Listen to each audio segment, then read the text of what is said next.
1300 سال کی عمر کا بادشاہ۔ حضرت دانیال علیہ السلام ایک دن ایک جنگل میں چلے جاتے تھے کہ آپ کو ایک گنبد نظر آیا اور آواز آئی، دانیال ادھر آ۔ دانیال علیہ السلام اس گنبد کے پاس گئے۔ معلوم ہوا کہ وہ کسی مقبرہ کا گنبد ہے۔ جب آپ مقبرے کے اندر تشریف لے گئے تو دیکھا بڑی عمدہ عمارت ہے اور عمارت کے بیچ ایک عالی شان تخت بچھا ہوا، اس پر ایک بڑی لاش پڑی ہے۔ پھر آواز آئی کہ دانیال تخت کے اوپر آؤ۔ آپ اوپر تشریف لے گئے تو ایک لمبی چوڑی تلوار مردہ کے پہلو میں رکھی ہوئی تھی۔ اس پر یہ عبارت لکھی ہوئی نظر آئی کہ میں قوم عاد سے ایک بادشاہ ہوں، خدا نے مجھے 1300 سال کی عمر عطا فرمائی، 12,000 میں نے شادیاں کیں، 8,000 بیٹے ہوئے، لاتعداد خزانے میرے پاس تھے۔ اس قدر نعمتیں لے کر بھی میرے نفس نے خدا کا شکر ادا نہ کیا بلکہ الٹا کفر کرنا شروع کر دیا اور خدائی دعویٰ کرنے لگا۔ خدا نے میری ہدایت کے لیے ایک پیغمبر کو بھیجا، ہر چند انہوں نے مجھے سمجھایا مگر میں نے کچھ نہ سنا۔ انجام کار وہ پیغمبر مجھے بددعا دے کر چلے گئے۔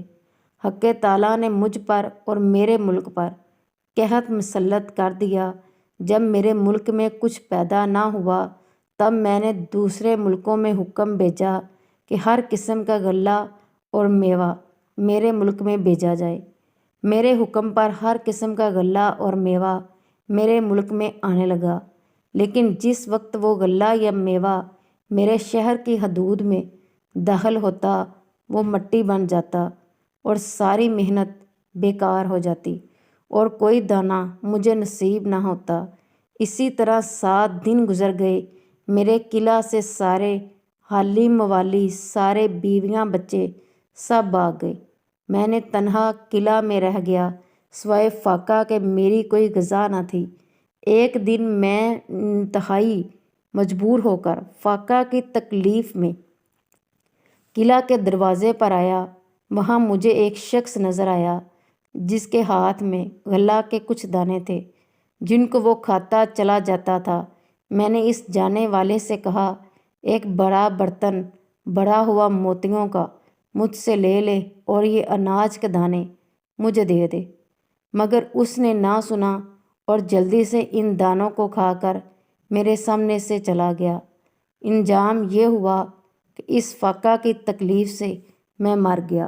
میری نصیحت ہے، جو شخص میرا حال سنے وہ کبھی دنیا کے قریب نہ آئے۔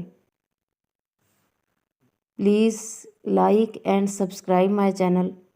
مجھے آپ کی حوصلہ افزائی کا انتظار رہے گا۔ کمنٹ میں اپنی رائے کا ضرور اظہار کیجیے گا کہ آپ کو کس طرح کی کہانیاں پسند ہیں، تاکہ میں اپنے فالورز کی باتوں کو اہمیت دوں اور اس کے مطابق ویسا کنٹینٹ تیار کروں۔ جزاک اللہ خیراً۔